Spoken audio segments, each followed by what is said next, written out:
네, 머닝 전략입니다. 지난주 금요일날 생각보다 깊은 조정이 있었기 때문에요. 투자자들이 또 이번 주 대응이 까다로울 텐데요.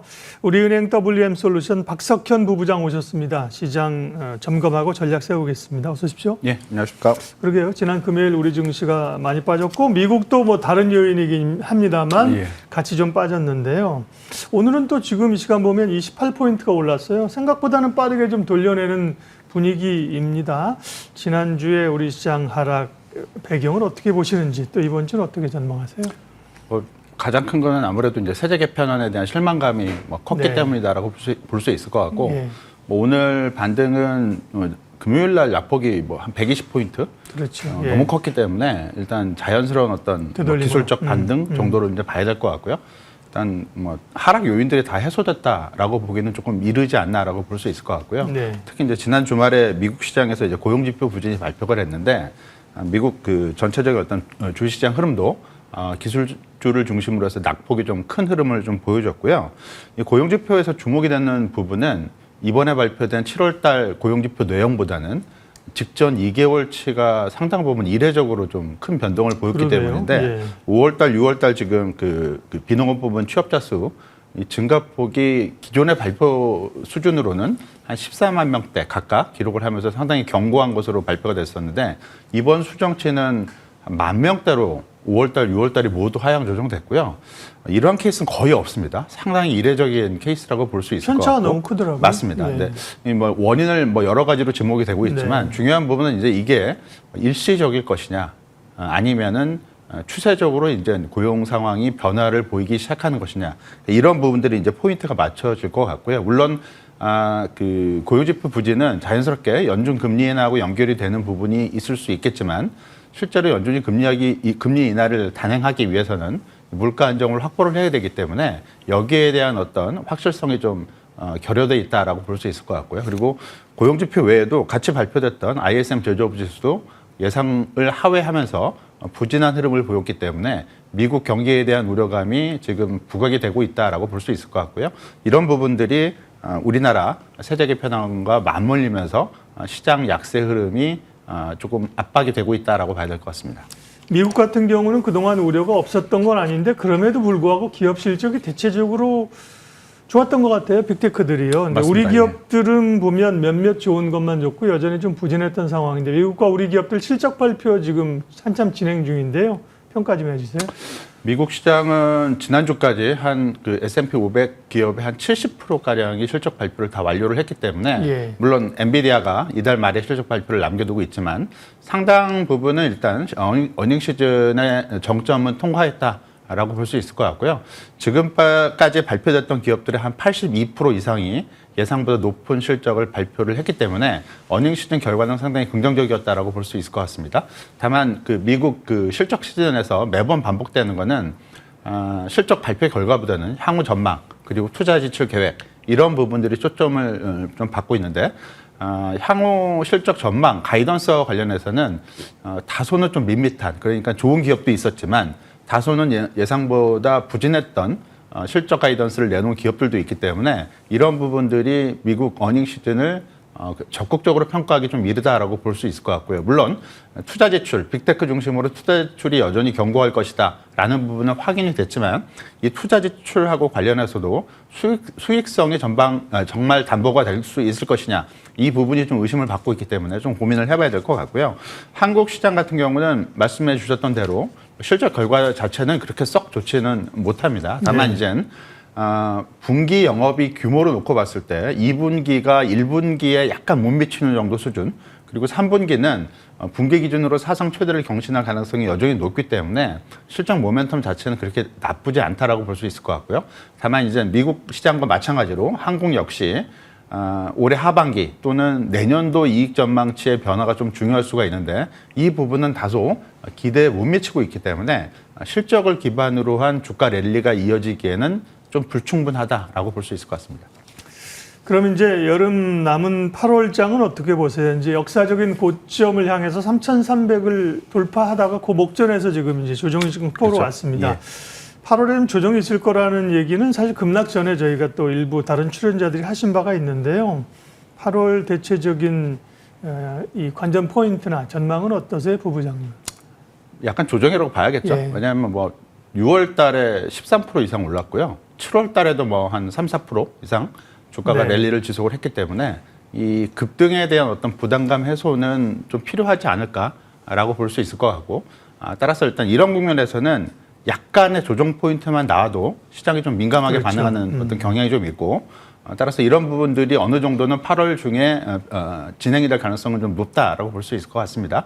다만 금요일 날 낙폭이 상당히 컸는데 이게 어떤 추세에 있어서의 어떤 변화 또는 본격적인 조정 과정을 의미하는 것인지, 이런 부분들은 아직은 판단하기 좀 성급하다라고 볼 수 있을 것 같고, 아직까지는 전체적인 시장 흐름에 있어서의 변화가 추세적인 거는 아니라고 판단이 되기 때문에 8월 시장 조정 흐름은 어느 정도는 기술적인 조정 과정 정도, 그리고 매물 소화 과정 정도로 이해할 필요성이 있지 않을까라고 볼 수 있을 것 같습니다. 네. 다만 앞에서 말씀드린 대로 미국 시장에 있어서의 새로운 포인트, 그러니까 고용 시장의 변화가 추세적인 것인지 아니면 일시적인 것인지, 이런 부분들을 판단하는 과정은 조금 더 시간을 갖고 지켜봐야 될 것 같고요. 그리고 이런 부분들이 9월 달 FOMC에서 연준의 금리 인하를 이끌어낼 수 있을 만한 포인트가 될 수 있을지, 이런 부분들도 추가적으로 좀 확인하는 과정이 좀 필요하지 않을까라고 볼 수 있을 것 같습니다. 그럼 단기적으로 조정의 폭은 위아래로 어느 정도 볼까요? 그리고 이제 그것들이 뭐 상황이 변하니까 예를 들면 이 정도 지지선이 좀 무너지면 또 이제 하락에 대한 고민도 해야 된다. 이런 좀 지수대가 있을까요? 일단 3,300포인트 거의 가까이까지 갔었기 그렇죠. 때문에 예. 한 3,000포인트 정도를 이렇게 얘기를 하면 예. 너무 많이 떨어지는 게 아닌가라고 생각을 해주실 수도 네. 있는데, 오름폭이 너무 컸습니다. 그렇죠. 4월부터 거의 조정 없이 주가가 올라갔기 때문에 3,000포인트 조정까지는, 3,000포인트 정도까지의 네. 조정까지는 어느 정도 열어놓을 필요성이 있을 것 같고요. 그 정도까지 조정이 이루어진다고 해서 추세가 무너지거나 그럴 가능성은 거의 없다라고 볼 수 있을 것 같습니다.